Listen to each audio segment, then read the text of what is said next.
Breaking news, Pete Hegseth broke a reggie. And of course, we're talking about the Secretary of Defense breaking critical operational security standards. This is bad. Or is it? Find out here on Big News.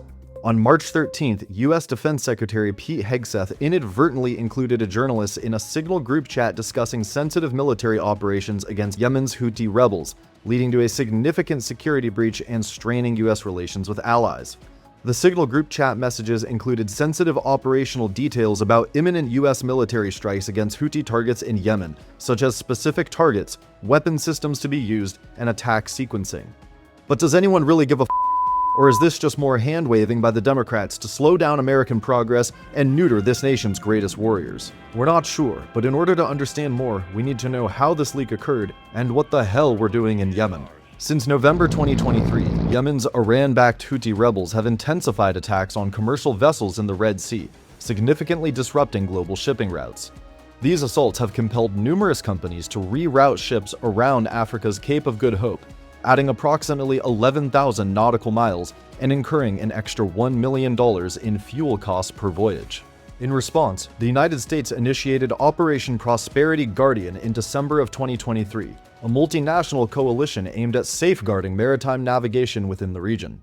However, participation has been limited. Key Middle Eastern nations like Saudi Arabia and Egypt, as well as European countries such as France, Italy, and Spain, have declined involvement, citing various strategic and political considerations. This, of course, reminds us of the age-old French tradition of tactical and self-convenient uninvolvement, captured by the popular French phrase "Occupe-toi de tes oignons," translating to "take care of your own onions and tell them where the Jews are hiding."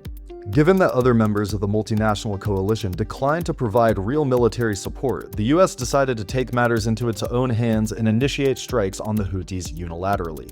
The United Kingdom, to their credit, did ultimately decide to tag along for some of those operations, proving once again that we're allowed to bully each other, but nobody else is. Between January and May 2024, the US and UK conducted joint airstrikes targeting Houthi-controlled areas in Yemen, such as Sana'a and Al-Hudaydah. Adding minced mice to this geopolitical snake pit, the Houthi rebels, aligned with Iran, exacerbated the Israel-Hamas conflict by launching missiles and drones towards Israel in support of Hamas.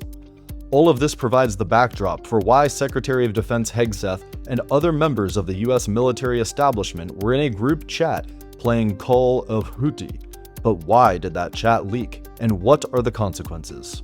In March 2025, National Security Advisor Mike Waltz inadvertently added journalist Jeffrey Goldberg to a Signal group chat intended for senior officials to discuss classified military operations against Yemen's Houthi rebels.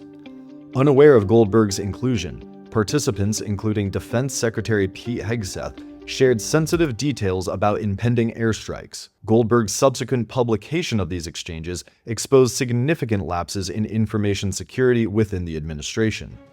Traditionally, such discussions are conducted within sensitive compartmented information facilities, SCIFs, which are designed to prevent unauthorized access and ensure the confidentiality of classified information. The decision to utilize Signal, an encrypted messaging app, suggests that the defense leadership was taking too casual an approach to the communication of sensitive information.